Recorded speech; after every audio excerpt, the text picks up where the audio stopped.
And good evening, and welcome once again to the Shadow Gallery. I am, as always, your host, James Donnelly, and Sunday night.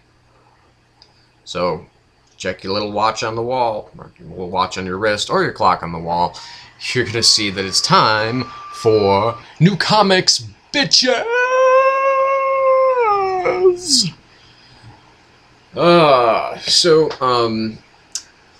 Most of the other reviews that I saw this week, or from this week, seem to be pretty short.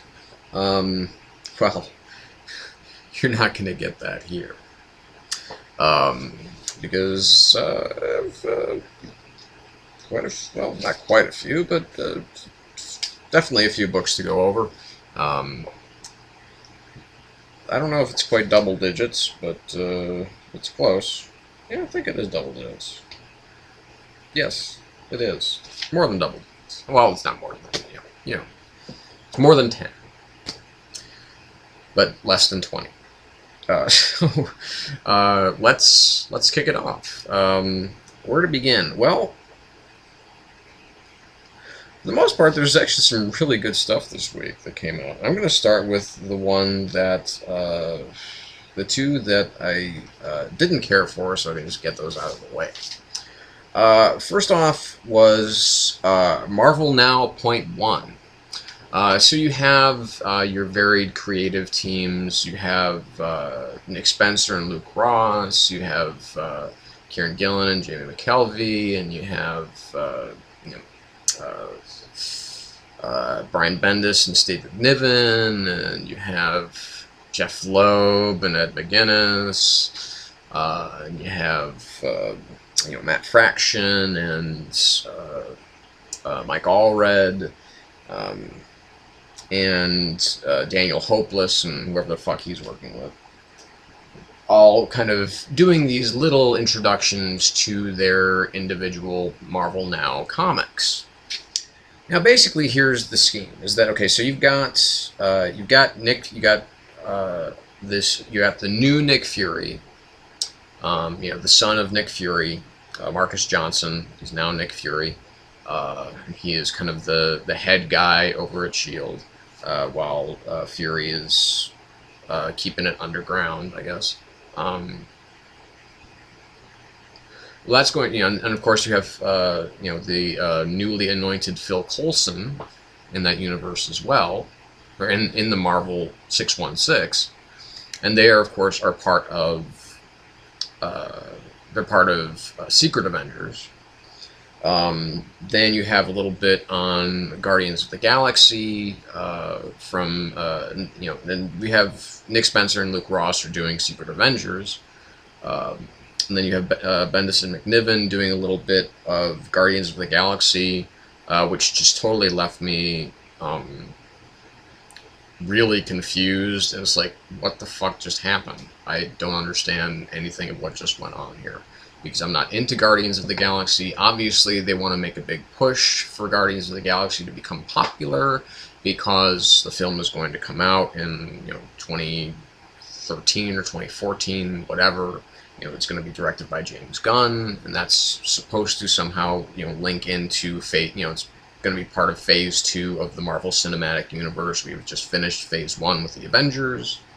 And then we have Loeb and McGuinness on Nova, who is now an Avenger, apparently. Again, this is not Richard Rider. This is, sadly, apparently he's dead. So long to, because I remember getting Nova when it kind of was re-released back in whatever 2006 or whatever it was, or 2007, and I was really excited because it had a really good creative team. It had Abnett and Lanning on it. I can't remember who was doing art, but Richard Rider and Worldmind. It was really cool. And now they've because they very unceremoniously did away with Richard Rider, who was originally, a Secret Avenger, and then he, was there, I think, for like one issue and was like gone. That kind of sucked, but whatever. And so you had that. You had a little bit of Young Avengers. It's going to be by where we have Loki and Miss America, who I'm not familiar with at all. I don't know if this is coming from the pages of Journey into Mystery or not. But I don't know. All I know is that this is leading to the new Young Avengers, and Loki seems to be wanting to kickstart it like he did with the Avengers, just that was inadvertent, and here he's actually trying to start the Young Avengers. He's actually trying to enlist some.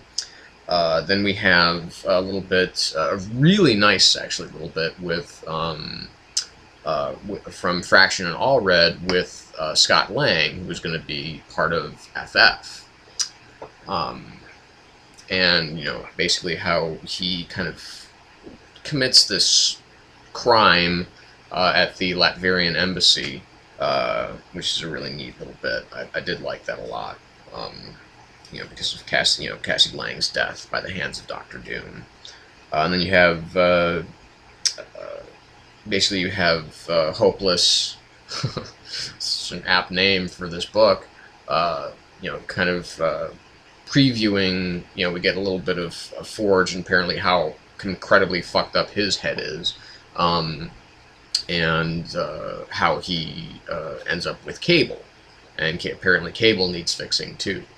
So that, of course, leading into Cable and X-Force. So basically, if you're interested in any particular one of these books, you'll enjoy that story, because the whole thing is kind of segmented between these little moments of Spencer and Ross's Secret Avengers stuff, and it's bookended by it too. So just that has, you know, and you know, the last thing that Maria Hill has to say to, you know, the new Nick Fury and to Phil Coulson is about the Avengers Initiative, much like, you know, in the first Iron Man film. So again, if, you know, because I'm interested, obviously, very much in the Secret Avengers book. You know, Nick Spencer, the big fan, obviously was not happy with the way that he did Ultimate X-Men, but he did Secret Avengers before, and it, you know, for the couple of issues they did do it, and it was really, really, really good, very impressive, and I'm kind of, I could take or leave Young Avengers. But also pretty excited about FF, because I love Mike Allred's art. I'm interested to see what Fraction can do with that, because if it's anything like kind of the personal level of this particular story, and how well that was told, I'll be really happy with the way that it'll turn out. But other than that, basically, like I said, if you're interested in one, you know, whatever book that you're interested in, you'll like that story. The books that you aren't interested in or that you don't care about, it's just going to be, meh, I don't care. I didn't care going in, and you're not going to change your mind going out. So this was a 3 out of 5 because, like I said, I did enjoy some of it a lot. And the other parts were just, like, kind of either really, like, what the fuck, or just dull.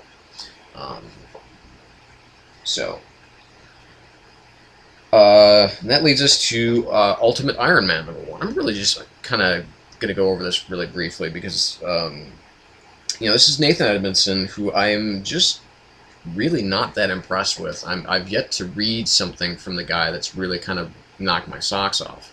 And this is basically kind of a sequel to the Ultimate Iron Man stuff that was done by Orson Scott Card when he was writing that back when, you know, the Ultimate Universe was, you know, like a really, really huge thing. It's kind of getting back up. I think it's kind of getting back up there, which is why I think they decided to put this book out now. But it basically deals, you know, we're flashing back to when Tony was a young man, and he was in this little garage type of, you know, Steve Jobs-ish type of thing with his girlfriend Josie. And you know, they have JT Technologies starting up, and but Daddy Howard Stark, his reach is just a little bit too, his grasp is just a little bit too much into Tony. So ultimately, he turns Tony away from this little startup and brings him back into the fold of Stark Industries. And then, for whether it's nefarious reasons or not, the girl Josie dies, and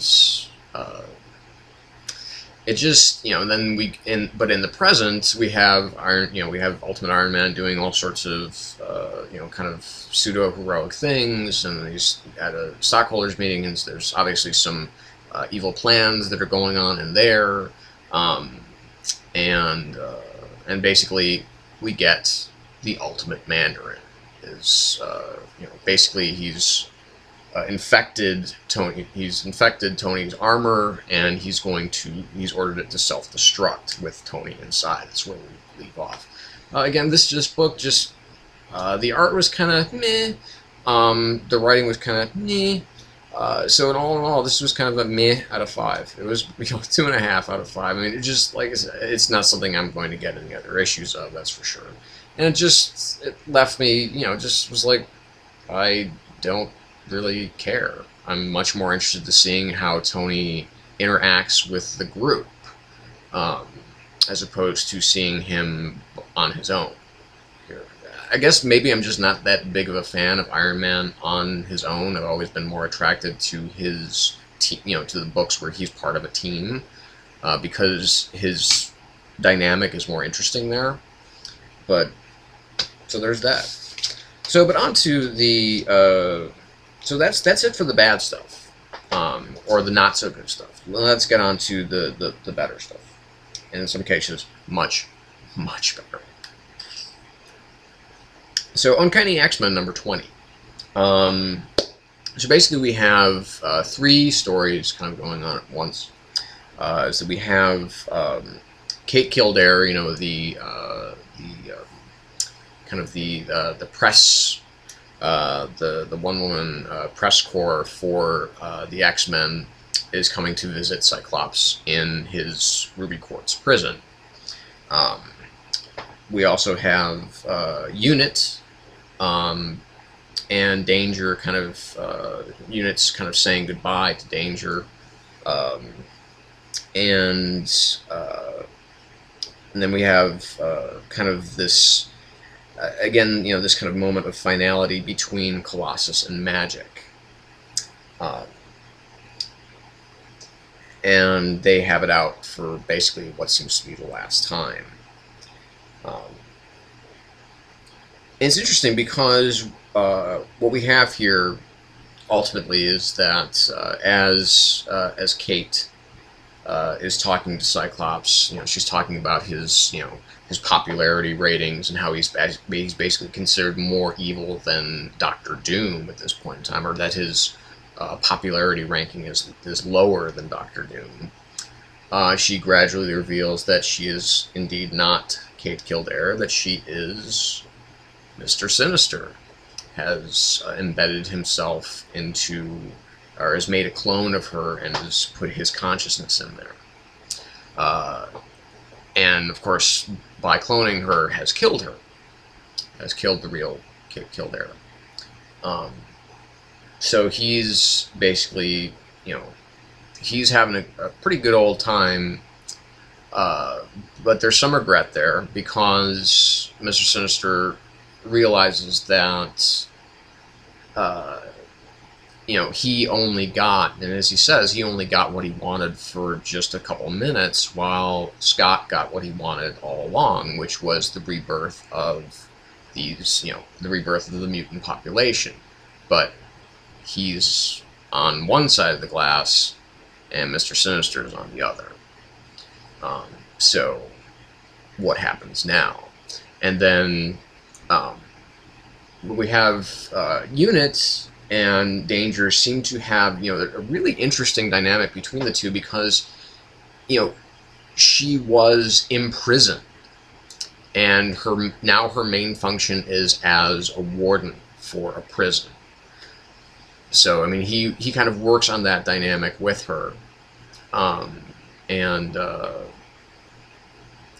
he basically, shuts her down on her way out. He seems to want to be teaching her about something, about the nature of what she is and how she can truly be free now. And before Unit leaves, he says, basically, I'm going to wipe your memory of me, ever escaping, and but you'll be free to do as thou wilt, basically. And she's a little bit pissed off about this when she kind of reboots, because it's not clear what she remembers or what she doesn't remember, but it is clear that she's emotionally upset about it, which is, to me, is also an interesting thing about the character of Danger. But definitely the most emotional of the three stories is the one between Colossus and Magic, between Peter and Ileana.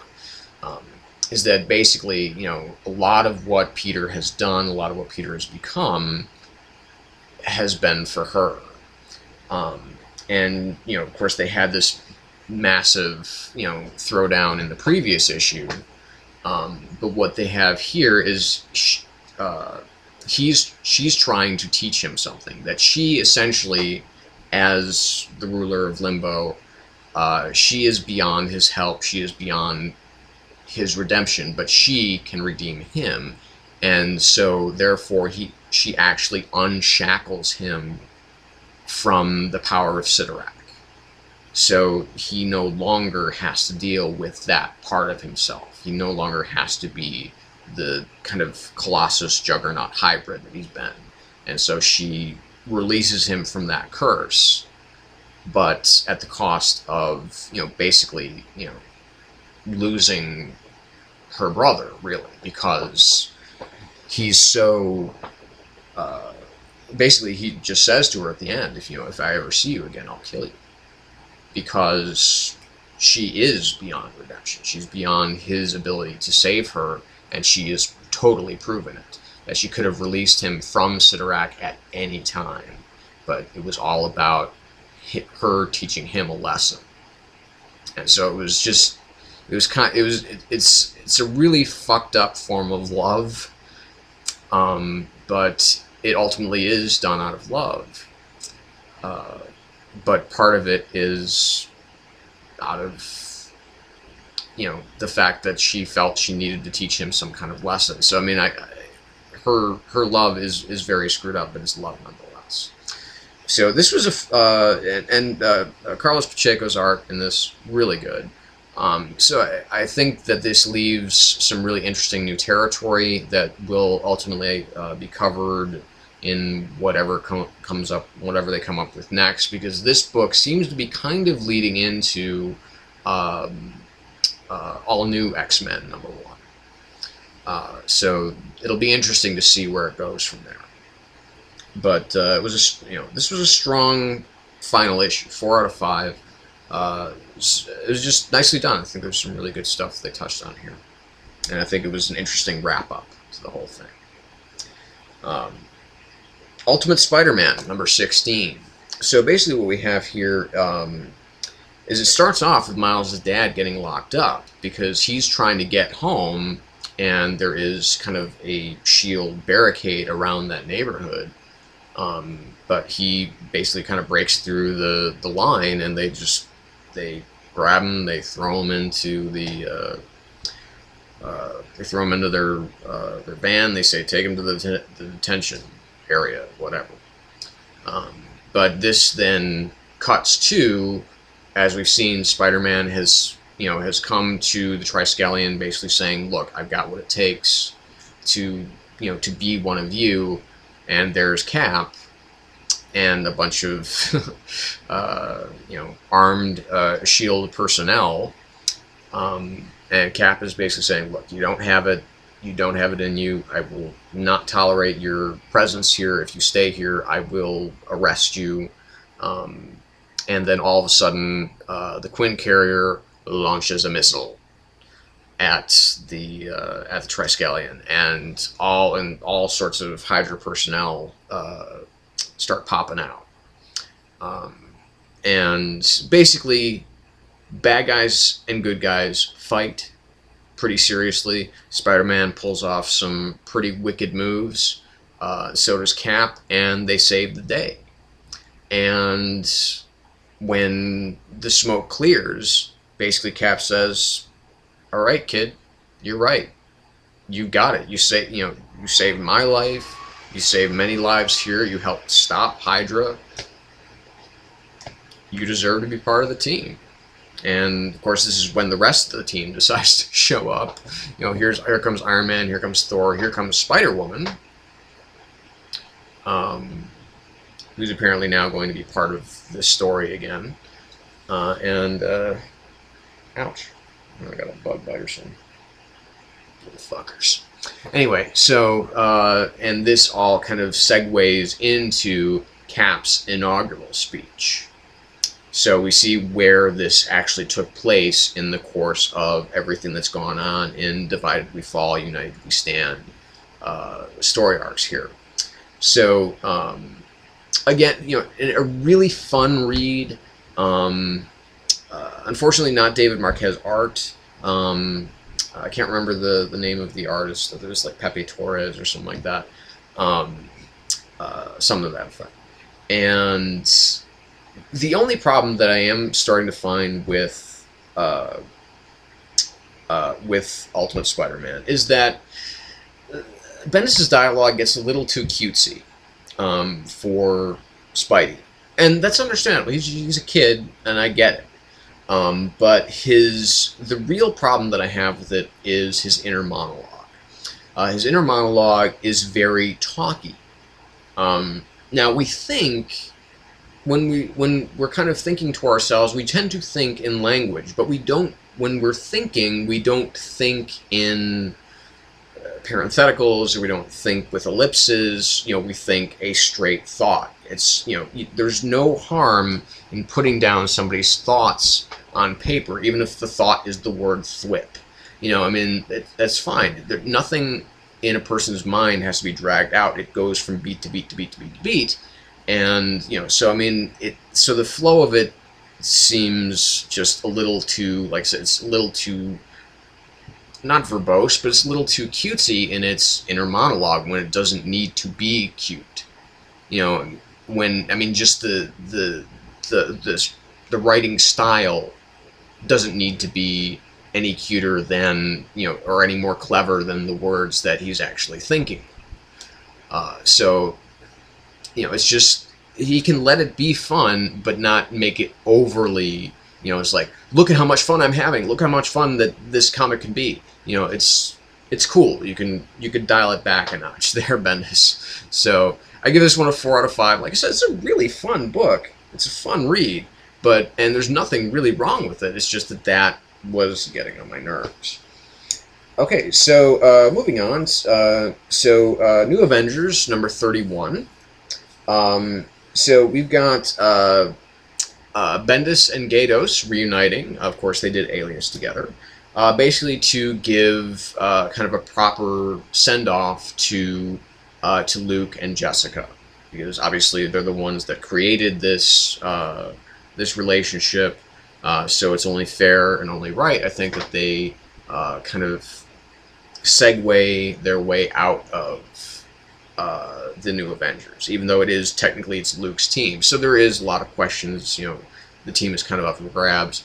But more importantly, what's going on? Well, I shouldn't say more importantly, but what seems to be kind of the other kind of line of logic of this book is that it begins with Daimon Hellstrom, son of Satan, gets a visit from Victoria Hand because there's some seriously weird shit going on in the astral plane. Something is trying to break through the astral plane and do some serious shit on Earth. And he gets a weird visit from Victoria Hand.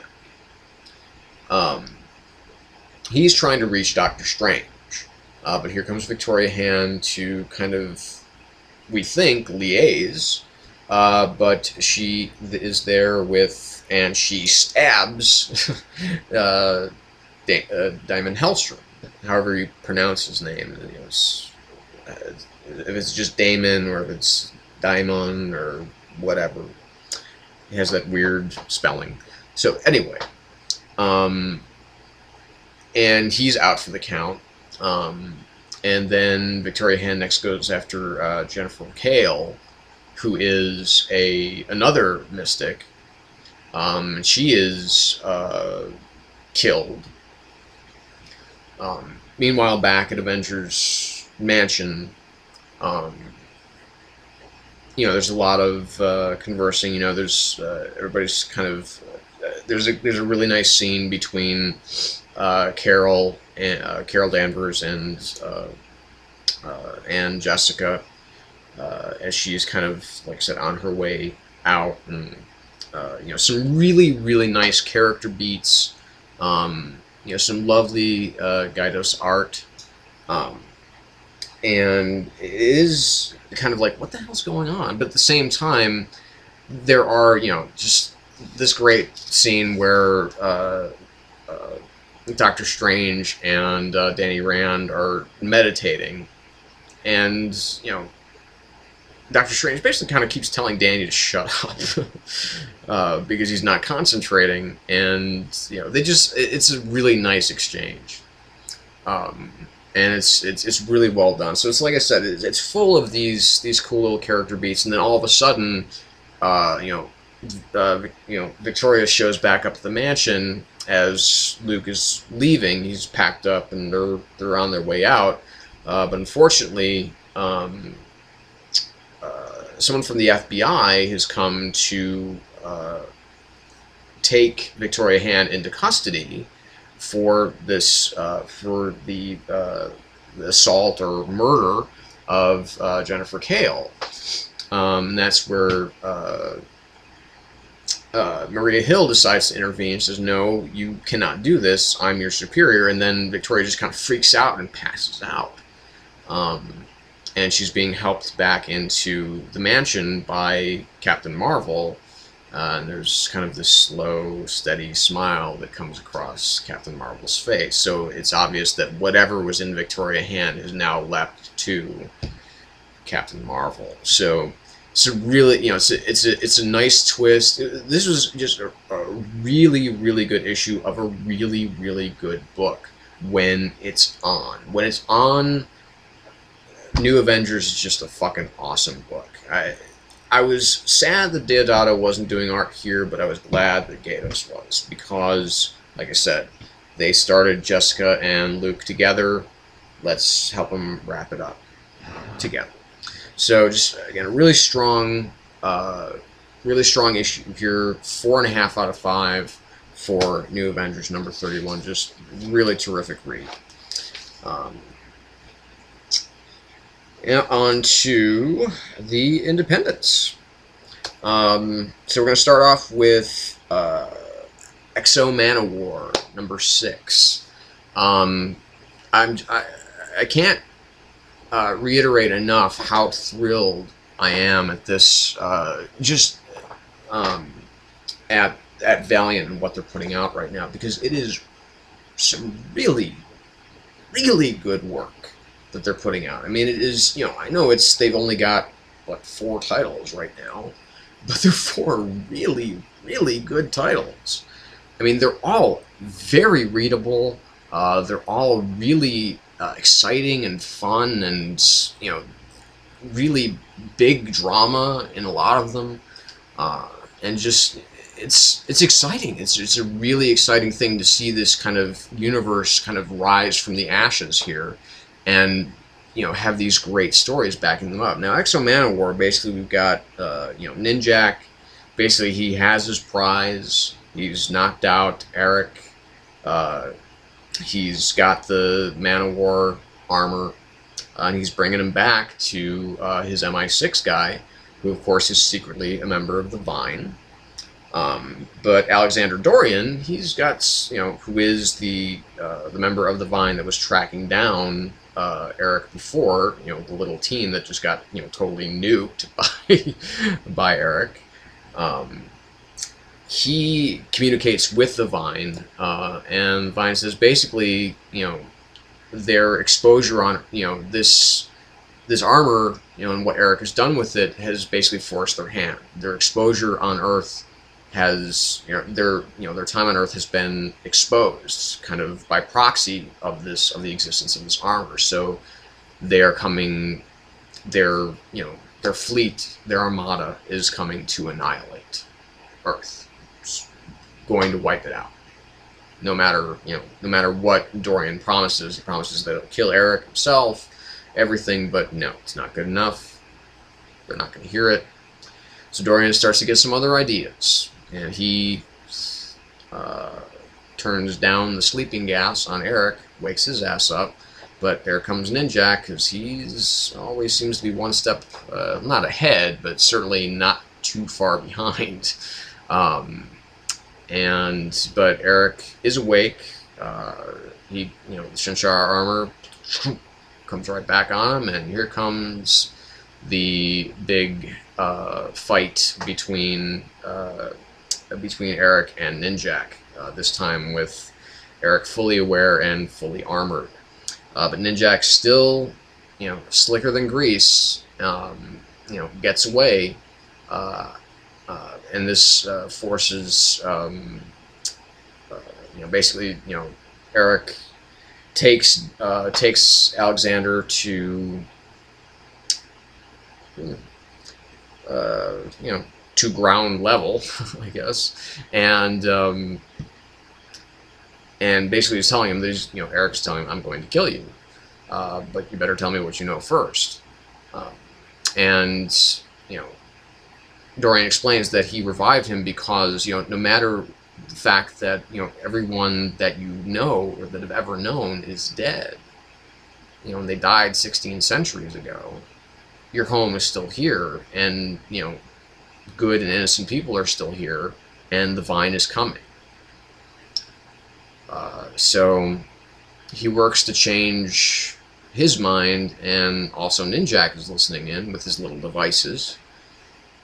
And Dorian basically hopes that he and Ninjak can put aside their differences and kind of pitch in and help out, because at the end of the world, nobody gets paid if the world blows up. So it's a very fluid tale. It's very deftly told. Robert Venditti does a terrific job. Carrie Nord is not on art here. I think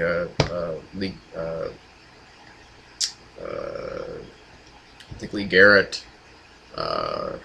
was on art for this one, but still, like I said, it's very fluid. It's just a really, really well done book, and it's exciting. It's it has some kind of it has some nice fun beats to it. Not funny fun beats, but just some good action, some good drama, some good plot, and some some nice dialogue. And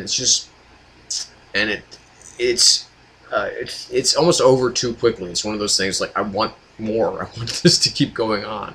So it's, again, 4.5 out of 5 for Exo Manowar number 6. Again, this book and all the Valiant books continue to impress. And that leads me to the next one we're going to talk about, which is Harbinger number 5. So basically, Peter Stanchek, with the last issues, we found that his best friend is dead, has essentially been murdered by the Harbinger Foundation, and by Harada ordering his friend's murder, because whatever ties that he has to humanity, Harada wants severed, because he wants Stanchek completely under his control, because he's seen, by the help of the Bleeding Monk, he's seen the future, and that Peter Stanchek is the Harbinger of Doom. And so basically we have, this whole issue is just, like, it's like this stringing together of boss fights. It's awesome. And, Joshua Dysart, just kind of the new kind of, kind of quote-unquote kinetics that he keeps coming up with. There's a guy who can basically, he can take, the structure of inanimate objects and kind of make them lesser, but turn them into kinetic energy.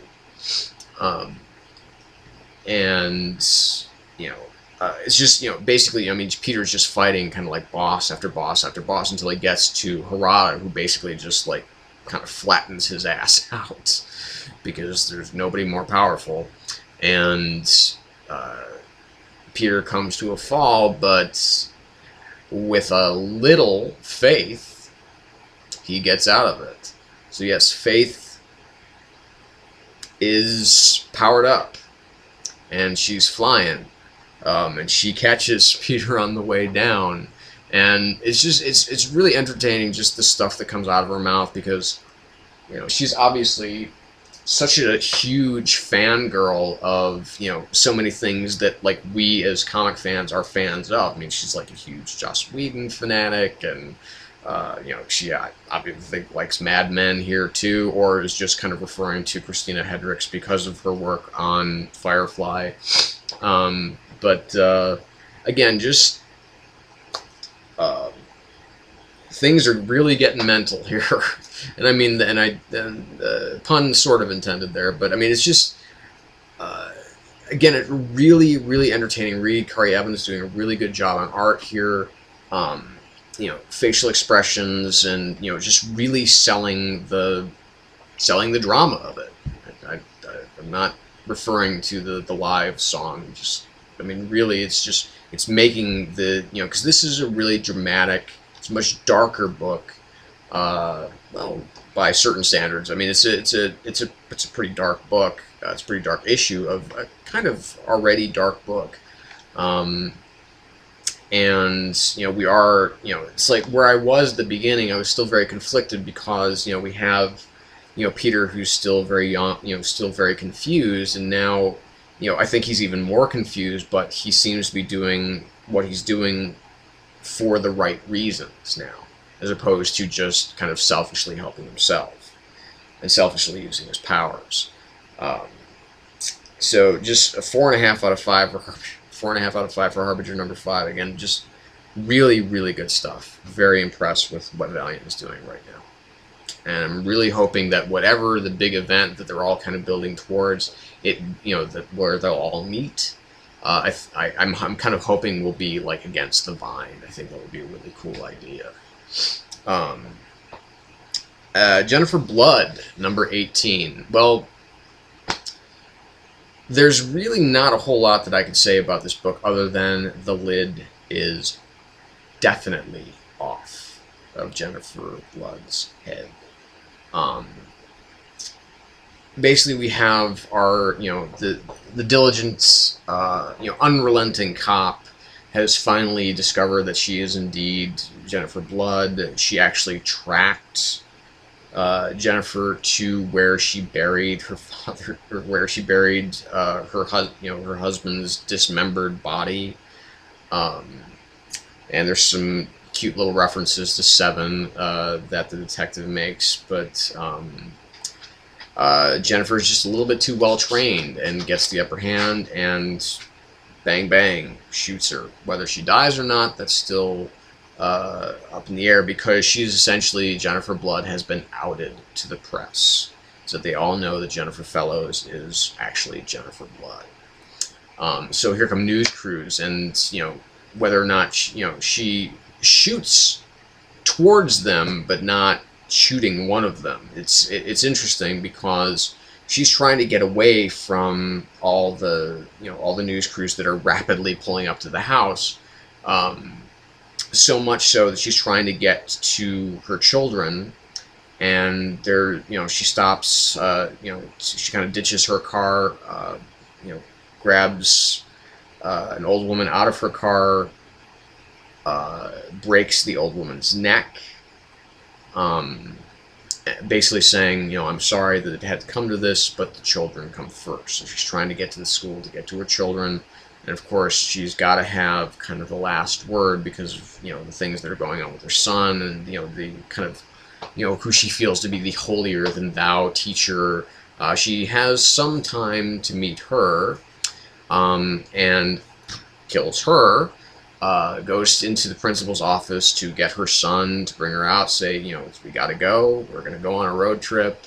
And you know, but one of the fucking janitor recognizes Jen and say, yeah, that's the lady that killed the cop. She's even wearing the same outfit, and then she tells her son to shut his eyes and cover his ears, and then she shoots the janitor and the principal and the other person that's in the room dead. Puts them in the car and heads for the state line. So, like I said, I mean, it totally fucking uncorked. I mean, this is just beyond sanity now. She has totally lost it. And this is, whether or not Ennis himself would have taken this book in this direction is irregardless at this point.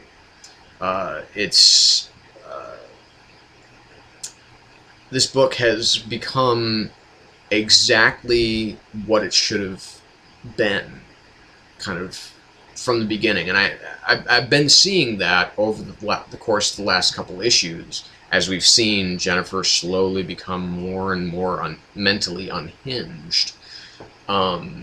Because really, she's totally psychotic. And, everything that she was doing while she was, under the Jennifer Blood persona, she, to us, when it was under, the auspices of Ennis, it was, like I said, it was her, it was his version of what the Punisher is. And I think this was the direction that he always wanted her to go in, is that if he had created the Punisher, he would have created someone who is quite obviously a psychotic. And after a certain point, reality wouldn't matter anymore. Nothing would matter except for, in Frank Castle's case, nothing would matter except the war. Innocence, guilty, it doesn't matter. Everybody would eventually, he would kind of see everybody kind of having the ability to be guilty. Which is kind of like, I talked about this, I think, a couple of issues ago. I'm going to jump back to that, which is Marv Wolfman's character Vigilante from the 80s. And how eventually, even the smallest crimes were deserving of lethal punishment for the Vigilante because he had lost his fucking mind. Where Jennifer Blute, Jennifer Fellows, Jennifer Blood is right now is very much the place where Adrian Chase was at the end of Vigilante. It's basically someone who was just completely out of their minds. And it's just, nothing will stand between them and their objective. And I'm fascinated. I'm totally fascinated. And this book just really just took everything to the next level, and I'm loving where it's going. 4.5 out of 5, easy for this book. Just really, really interesting reading. Now, on DC. And we'll start with Before Watchmen, Minutemen, number 4. So again, this has been a book that has been really bad and really good. And this is one of those issues, fortunately, that is really good. Because only the second issue I thought was really bad. I thought, wow, I mean, I don't think that, I didn't think that Darwin Cook really had a handle on where he wanted to take this book. And really, it was just like too much perversion in that issue. But the third issue got it more back on track, especially because it was telling more about the character that I was most interested to learn about, which was the character of the Silhouette. Here we have ultimately the tragic fate of the Silhouette revealed. Because, those of you obviously fans of the book, fans of Watchmen, know that the Silhouette died, that she was murdered by an old nemesis, and we see, through Hollis Mason's eyes exactly how that happened. But he's still, Hollis is still trying to come to a place where he's comfortable with releasing Under the Hood and coming to a place where, he's kind of talking to everyone you know, kind of in the present, or not everyone, but just, you know, different people. In this one, he goes to visit Byron, goes to visit Mothman, who we know, of course, in the future is completely, you know, out of it. He's lost his mind. And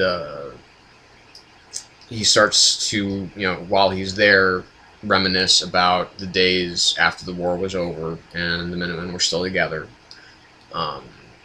And then there was the murder of Silhouette, of Ursula and her lover, in which in blood was written, by their corpses was written lesbian whores. And we get a very unlikely avenger to that in the personage of Sally, who never liked very much at all, never liked the Silhouette, because she knew that probably out of all of them, she was actually, that the Silhouette was actually like the real hero, because she was doing the things that the other ones refused to do. She was going to the places that the other ones refused to go to, and she made Sally feel less than a hero, less than she wanted to be.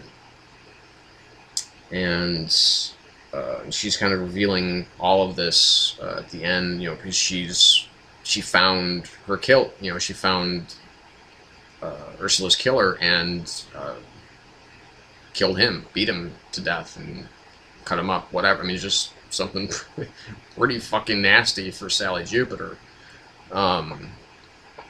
And so she quits.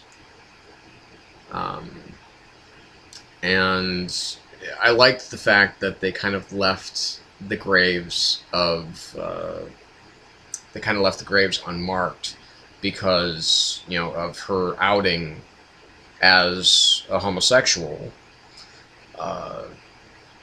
They felt that, you know, of course, this was definitely not an accepting time, and it was just, I thought that was a nice touch, because they just did not want any more hatred kind of foist upon their bodies, their graves. They didn't want them to do that. So I thought that was a really nice touch. But what ultimately, how we kind of wrap this up, is that Eddie Blake has come back. He's now he's come back from the war, and he tells his story about Guadalcanal. So basically, it's him and Sally kind of standing there sharing kind of their their stories, and Eddie talking about, you know, what happened to him at Guadalcanal, and, you know, some pretty awful shit, of course, because, you know, Eddie is definitely not the most stable person in the world, but he did have a, you know, it's like there's a sense of justice that each of them have, even if it's not, you know, obviously Eddie, you know, very much a scumbag, but again, strangely coming off sympathetic, and that is very much speaks to the strength of Darwin Cooke as a storyteller, is that how do you make one of the kind of most repugnant characters in, you know, one of the most famous comics of all time seem sympathetic? And like I said, that's a pretty tall order to do, and Darwin Cooke does it very admirably. Of course, the art is beautiful, but, you know, the biggest question mark, of course, I think to any reader of this comic, is definitely still Hooded Justice. Is what exactly was going on with him, because we also learn about Ursula's past, you know, while she, you know, living in Nazi Germany, and, you know, before her escape, because they're listening to some of her girlfriend's tapes that she made of them, talking, or one of them, talking, and this is something that because Night Owl doesn't want any of this stuff to get out. He wants it to very much remain under the radar. So he absconds with all of this stuff that could possibly be, more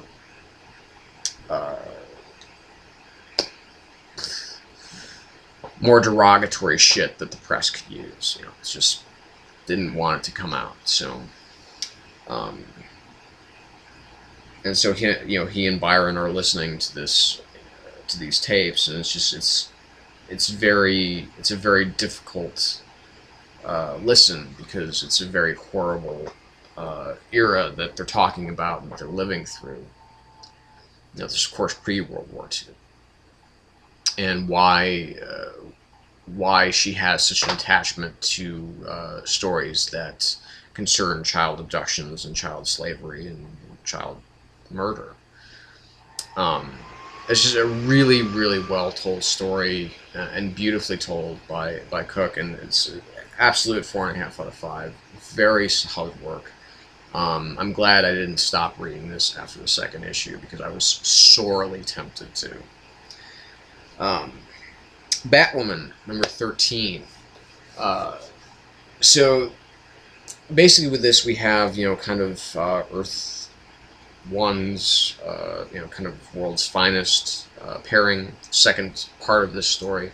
I was much more impressed with the first part, I have to say, but it's still very impressive, because basically we have Batwoman and Wonder Woman kind of descending through the sea towards another place of great myth, which is basically a prison for like the worst of Amazonian myth. And Batwoman kind of makes this offhanded comment like, this is like the Amazonian Arkham Asylum, and Wonder Woman's like, yeah, it kind of is. And they're in pursuit of Medusa, because this ties into the case that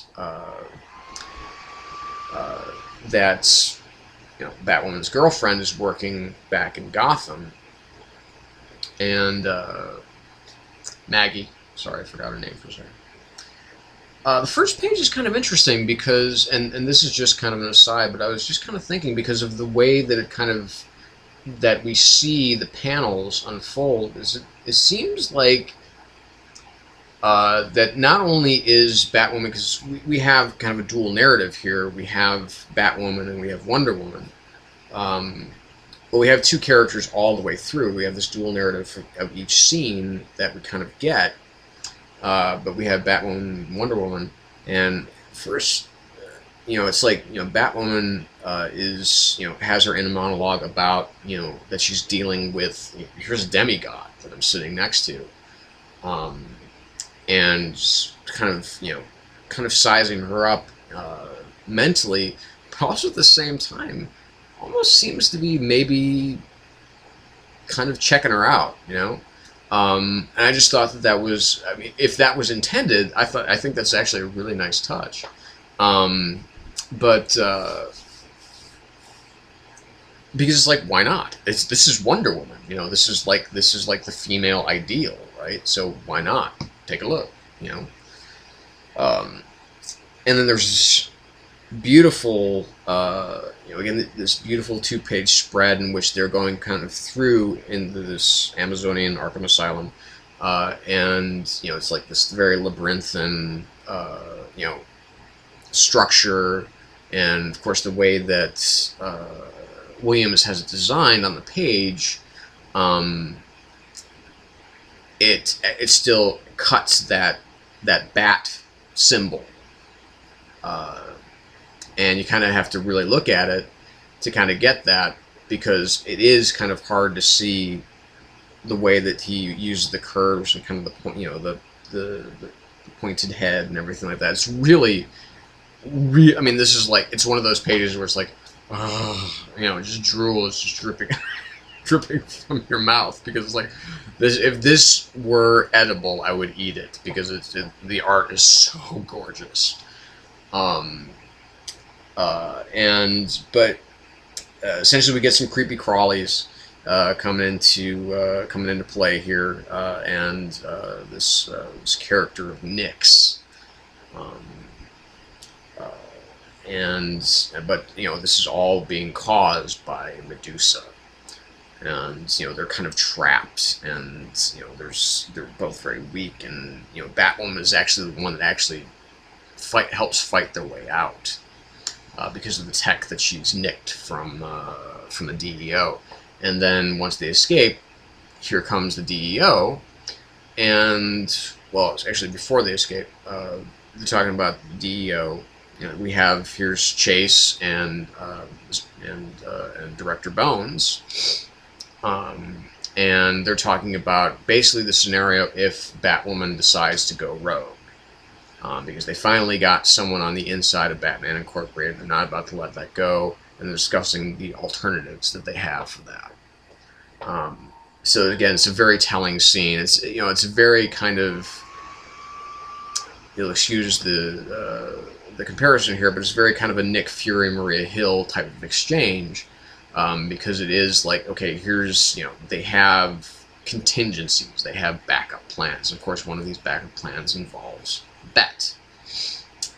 And then we have kind of a prelude to a training session, perhaps, for Nate, or for Papa Kane and Bet, and they're both having their internal monologue, and they're just trying to figure out what to do. Definitely Papa Kane is, but then we have Bet, who is just sitting there in agony, because she is just, the position that she's sitting in, which is just seated, kind of, Indian style, how, you know what I mean, on the floor, she's thinking about it. I mean, just how her side is just burning, it's just on fire from where she was stabbed still, and so I mean, it's just sitting in silence is just kind of torturous to her. And then we go back to WW and BW, and they are approaching Pegasus.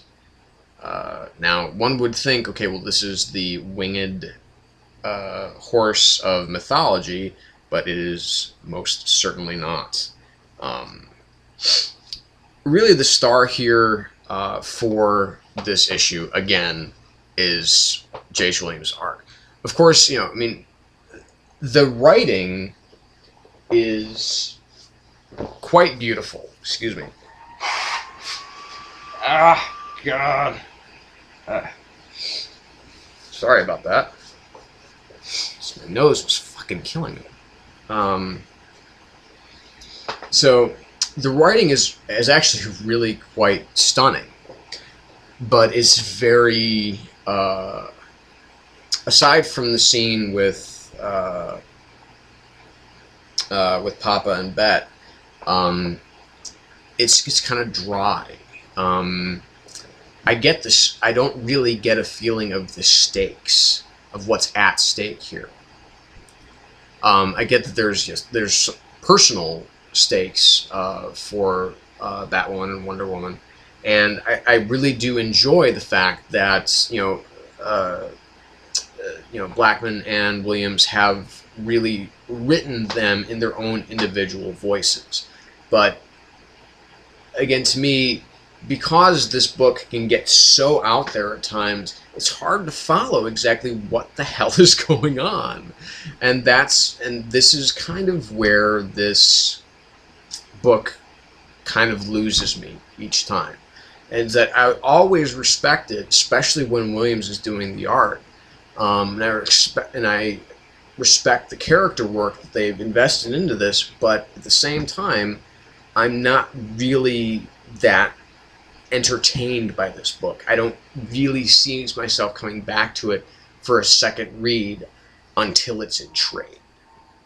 That's, again, that's kind of a problem with this book, is that, you know, it reads really well in trade, but it kind of leaves you emotionally a little bit, because it is dealing with so many bizarre things. There's a lot of big ideas that they want to throw in here. So 4 out of 5 for Batwoman number 13. But if anything else, I mean, like I said, the art is just so delectable. Wonder Woman 13. So this has nothing to do with Batwoman. It'd be nice, though, if they kind of crossed over, but they're on 2 completely different storytelling planes right now, because Azzarello is very much going in the direction of myth. We're dealing with the Greek gods, we're dealing with the Greek demigods, and basically, you know, we have this whole kind of conversation going on up in Olympus. You know, when we have all sorts there, we have Ares, we have you know, we have Aphrodite, we have Athena, we have Dionysus, and so on and so forth. And they're all kind of having this little confab about how one of the children of Zeus is destined to kill them all and kind of take over. And this is kind of leading to where we are in this book right now, is that Hera, who is mortal right now, or at least on this plane of existence, she is kind of staying with Wonder Woman and Lennox and Zola. Zola, very nonplussed by the fact that Hera is there. Hera also similarly nonplussed. And just some really interesting exchanges there. But eventually what they're doing is that they want, you know, that there is this other child of Zeus that needs to be found. Apparently Lennox is one of them. He is one of Zeus's children, which is why he is, you know, the kind of organic stone that he is. At least that's what I took away from kind of what he was saying. So correct me if I'm wrong and you read this issue. But that there is this this other child that they need to kind of find. That is Siraka or Sriracha, however it's pronounced. Is it Sriracha, that hot sauce that Matthew Inman, the oatmeal guy, really loves? So I think I'm wrong with the way that's pronounced. But anyway, doesn't matter. And she goes to Libya to try and find this Siraka. And she is, you know, fully adorned. She doesn't have the, you know, the sword and the shield, but she is, you know, she comes walking up, and, you know, Libyan forces just start, you know, trying to gun her down, and she is just bang, bang, bang. You know, she's got the bracelets just going full speed because it's automatic weapon fire. She picks up this little girl who's been hiding, and she says, you know, the children, they, you know, she says the other children have all gone to hide this other place, and, you know, Wonder Woman, being very comforting, kind of brings her there, and then this, you know, this just, you know, torrent of swords come flying out of the walls of this place where the children are supposedly staying. And again, you know, Wonder Woman kind of blocks them all, but one of them seems to hit the child. The child is like dying in her arms, but then the child turns to sand, and then up comes. Again, you know, I'm really enjoying the way that Azzarello is using a lot of Greek mythology, you know, not using any of the traditional kind of Wonder Woman villains, because there really aren't any. That is one of the things, unfortunately, that is a problem with the character of Wonder Woman, and why I think it's so hard to kind of make a movie about her, is that there doesn't seem to be really a villain to kind of point to other than Cheetah. She is literally the only Wonder Woman villain I know that exists. Everything, that's that. Like I said, that's just been a problem. The only other stuff that she can really kind of fight in, I think, an interesting way are the other Greek gods. Those of you who have or have seen the direct to video DC animated Wonder Woman, which is really good, by the way. If you haven't seen it, it's quite good. She's fighting Ares and that. So I mean, there's some strong stuff here. Tony Aiken's art is actually really good in this issue. I kind of hated it in some issues because it felt really rushed. Again, I still miss Cliff Chang, but I think it's really nice. But there's some nice character work.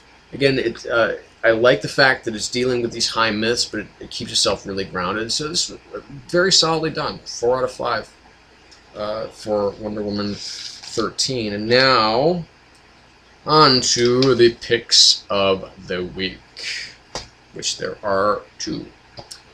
They're not equally good, so one of them is the runner-up. And so we'll talk about that one first, by law. And that is Daredevil 19. So basically what we have here is that Mark Waid and Chris Samney have once again joined forces to make another beautiful book in which we finally discover who is behind everything that's happening to Daredevil right now. His whole questioning of sanity. Who exactly is responsible for that? And before we find that out, though, Daredevil's in a bit of a pickle that he's not even aware of. Of course, he's still questioning his own sanity.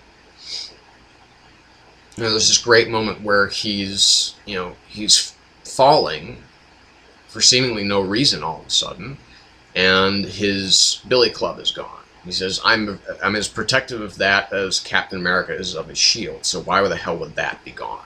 And then suddenly it reappears. And he's able to kind of swing to safety, and he gets back to his apartment, or actually kind of falls into his apartment again, and there's no evidence anymore that Mila was ever there. But there's a whole other problem right now, is that Foggy has invited Kirsty McDuffie, Assistant District Attorney Kirsty McDuffie, Law Kirsty McDuffie, and basically outs Matt Murdock to Kirsty, basically saying, look, I'm really scared for Matt. I'm afraid that he's just completely lost his mind. And Matt is also having a little appointment of his own across town where he and Hank Pym are talking about that there might be something wrong with his mind, because while Hank was crawling around in there to get rid of all of the stuff that Dr. Doom left in there, he got some abnormal readings. And this could possibly be the cause of what's going on. But, and Matt really questioning, because he's had some breakdowns in the past, and they've been pretty severe. And we've read them, we've followed him through them, but this is not a breakdown. There's somebody very real that is causing all of this to happen, and we finally find out who it is. Son of a bitch. And we got to go back, well, not all the way, but we got to go back to the very first issue that Waid did. It is the Spot, because he's a teleporter, makes little spots, and he can reach in, put things that are there that weren't there before, take things out, put them back. He's just totally fucking with Matt Murdock's mind because of the way that Matt totally fucking owned and humiliated him in the first issue. The planting of the planting of his father's skull and his his gloves in Foggy's desk.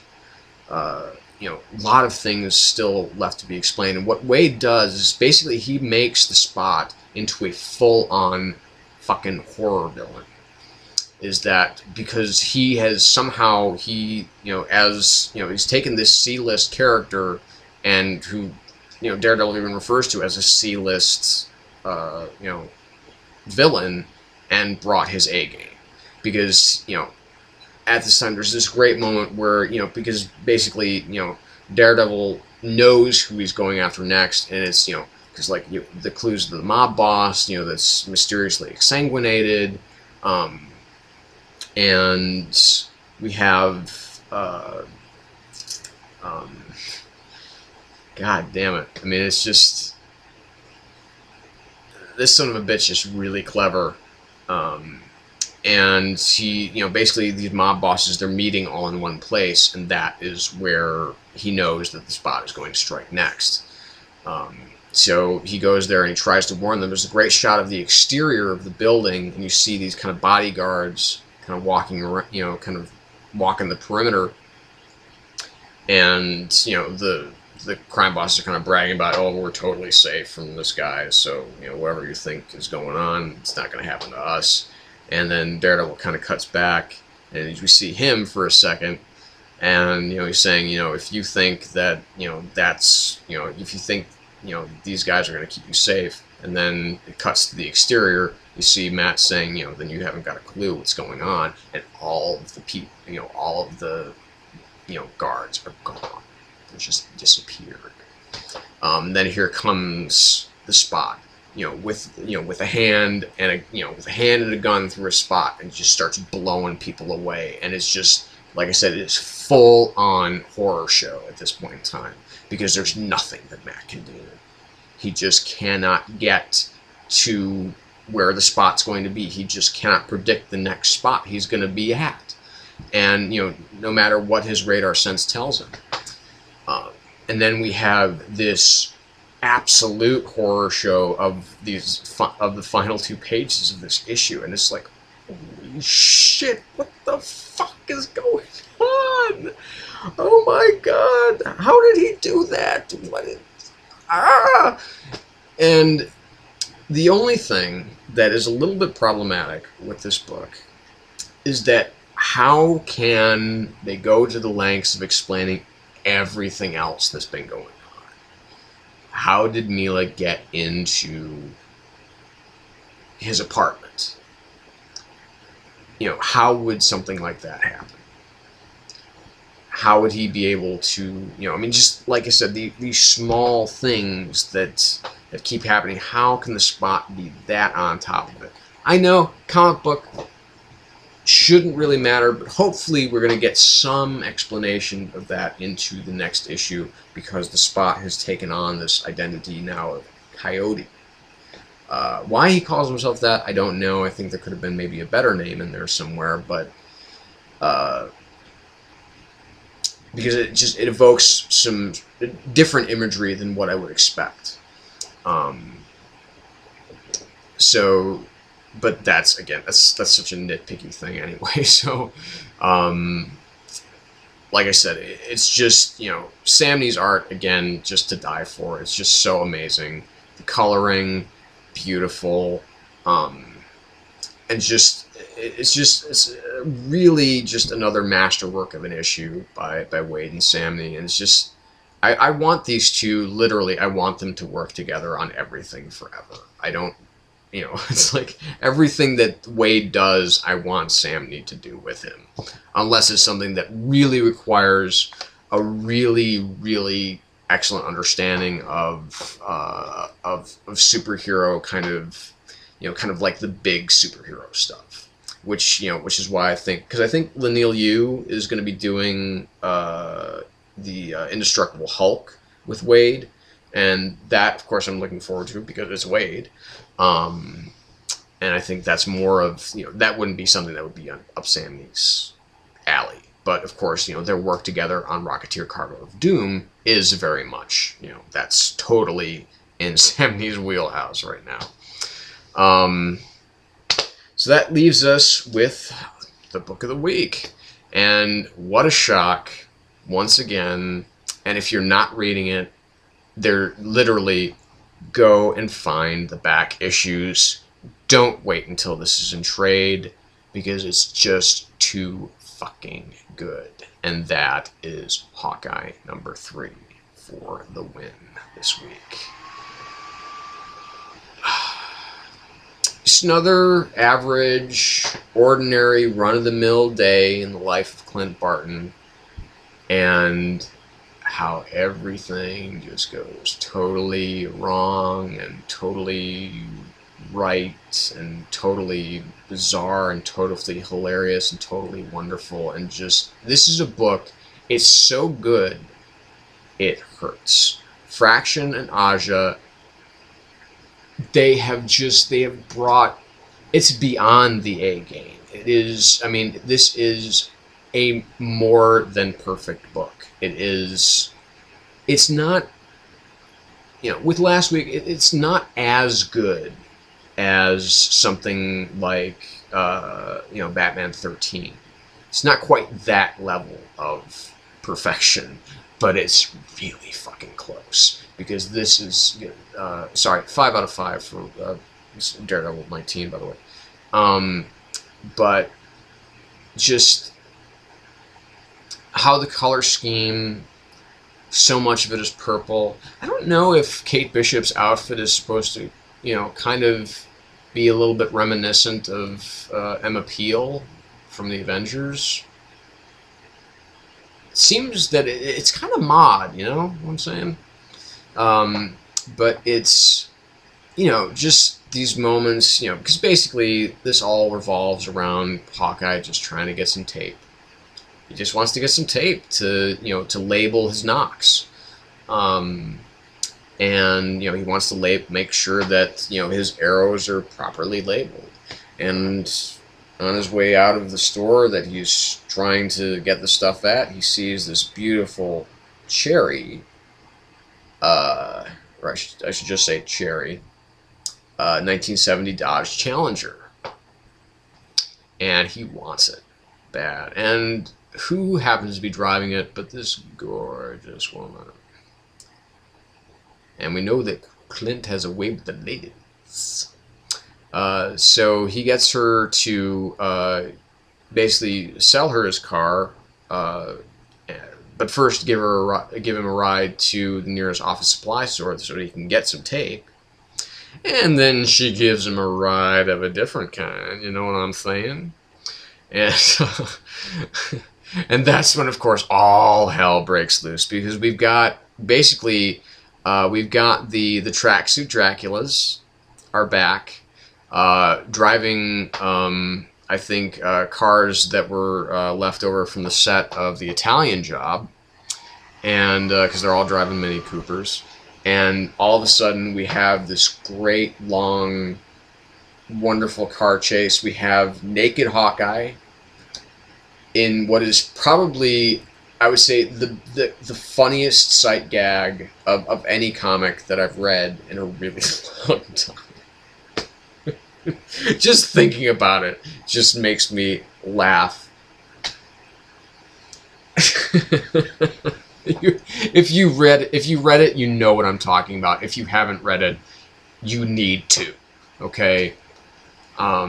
So it's just, god damn, this book is good, and it's so shockingly awesome that it's just like, you know, this is probably, arguably, no, I wouldn't say arguably, I would say definitely the best thing that Fraction and Aja have ever done together. Because, I mean, I love the Iron Fist stuff, but this stuff is just so far beyond. I mean, the scripting, the storytelling, the pacing, the art, the, you know, the framing, the technique, everything screams independent.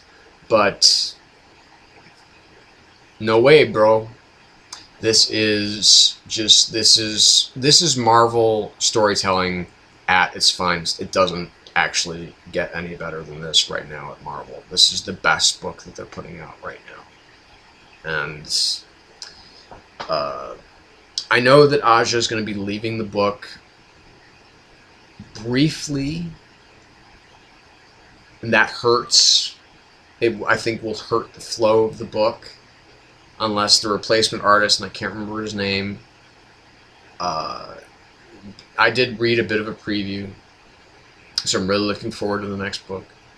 But damn, I mean, just the dynamics between the characters and everything, I mean, you know, between Clint and Kate is just, it's so amazing, it's so wonderful. I mean, this is a book that literally anybody could pick up off the shelves.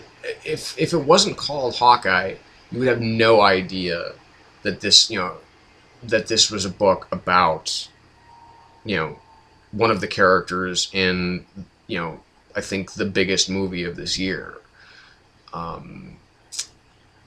This is just, it's such an amazing book, and if you're not reading it, I'm yelling at you right now.